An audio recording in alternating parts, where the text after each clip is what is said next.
आपात उपबंध। भारतीय संविधान में 3 प्रकार के आपातकाल की व्यवस्था की गई है। 1. राष्ट्रीय आपात अनुच्छेद 352, 2. राष्ट्रीय शासन अनुच्छेद 356 एवं 3. वित्तीय आपात अनुच्छेद 360। राष्ट्रीय आपात अनुच्छेद 352। इसकी घोषणा निम्नलिखित में से किसी भी आधार पर राष्ट्रपति के द्वारा की जाती है। 1. युद्ध, 2. बाह्य आक्रमण और 3. सशस्त्र विद्रोह। राष्ट्रीय आपात की घोषणा राष्ट्रपति मंत्रिमंडल की लिखित सिफारिश पर करता है। राष्ट्रीय आपात की उद्घोषणा को न्यायालय में प्रश्नगत किया जा सकता है। 44वें संशोधन द्वारा अनुच्छेद 352 के अधीन उद्घोषणा संपूर्ण भारत में या उसके किसी भाग में की जा सकती है। राष्ट्रीय आपात के समय राज्य सरकार निलंबित नहीं की जाती है, अपितु वो संघ की कार्यपालिका के पूर्ण नियंत्रण में आ जाती है। राष्ट्रपति द्वारा की गई आपात की घोषणा 1 माह तक प्रवर्तन में रहती है और यदि इस दौरान इसे संसद के 2/3 बहुमत से अनुमोदित करवा लिया जाता है तो वो 6 माह तक प्रवर्तन में रहती है। संसद इसे पुनः एक बार में 6 महीने तक बढ़ा सकती है। यदि आपात की घोषणा तब तक की जाती है जब लोकसभा का विघटन हो गया हो या लोकसभा का विघटन 1 मास के अंतर्गत आपात उद्घोषणा का अनुमोदन किए बिना हो जाता है, तो आपात उद्घोषणा लोकसभा की प्रथम बैठक की तारीख से 30 दिन के अंदर अनुमोदित होना चाहिए, अन्यथा 30 दिन के बाद ये प्रवर्तन में नहीं रहेगी। यदि लोकसभा साधारण बहुमत से आपात उद्घोषणा को वापस लेने का प्रस्ताव पारित कर देती है तो राष्ट्रपति को उद्घोषणा वापस लेनी पड़ती है।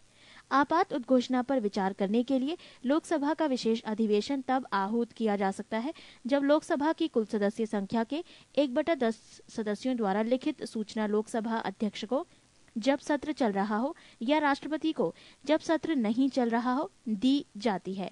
लोकसभा अध्यक्ष या राष्ट्रपति सूचना प्राप्ति के 14 दिनों के अंदर लोकसभा का विशेष अधिवेशन आहूत करते हैं। आपातकाल की उद्घोषणा के प्रभाव। जब कभी संविधान के अनुच्छेद 352 के अंतर्गत आपातकाल की उद्घोषणा होती है तो इसके ये प्रभाव होते हैं। 1. राज्य की कार्यपालिका शक्ति संघीय कार्यपालिका के अधीन हो जाती है। 2. संसद की विधायी शक्ति राज्य सूची से संबद्ध राज्य विषयों तक विस्तृत हो जाती है। 3. संविधान के अनुच्छेद 19 में दी गई स्वतंत्रताएं स्थगित हो जाती हैं। 4.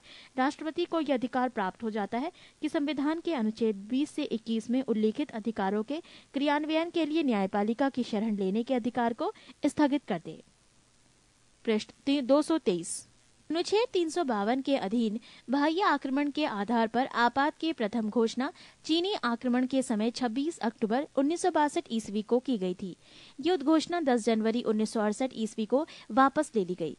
दूसरी बार आपात की घोषणा 3 दिसंबर 1971 ईस्वी को पाकिस्तान से युद्ध के समय की गई, बाह्य आक्रमण के आधार पर। तीसरी बार राष्ट्रीय आपात की घोषणा 26 जून 1975 ईस्वी को आंतरिक गड़बड़ी की आशंका के आधार पर जारी की गई थी। दूसरी तथा तीसरी उद्घोषणा को मार्च 1977 ईस्वी में वापस ली गई। राज्य में राष्ट्रपति शासन। अनुच्छेद 356।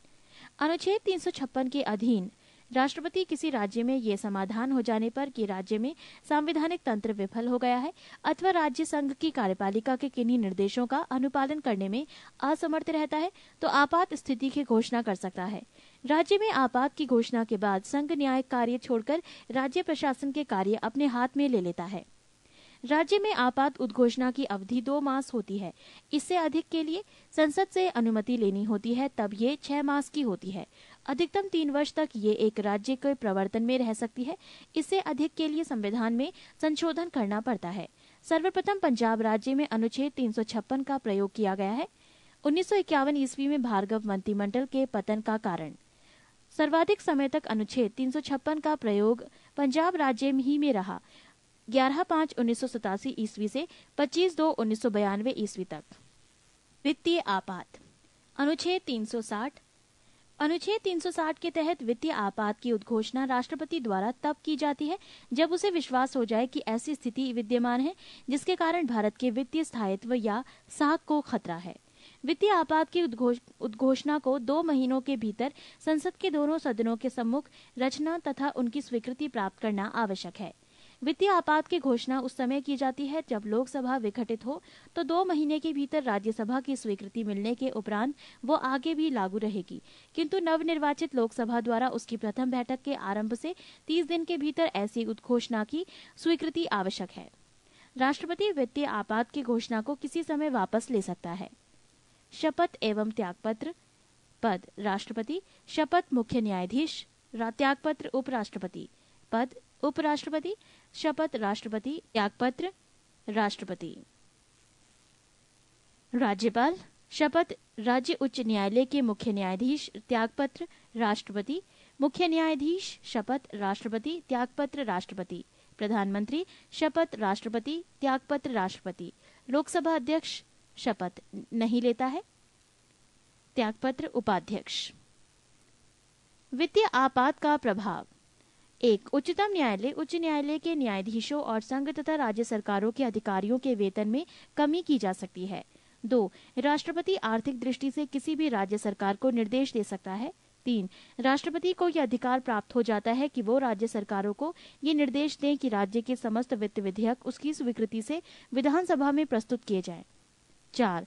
राष्ट्रपति केंद्र तथा राज्यों में धन संबंधी विभाजन के प्रावधानों में आवश्यक संशोधन कर सकते हैं। पृष्ठ 224।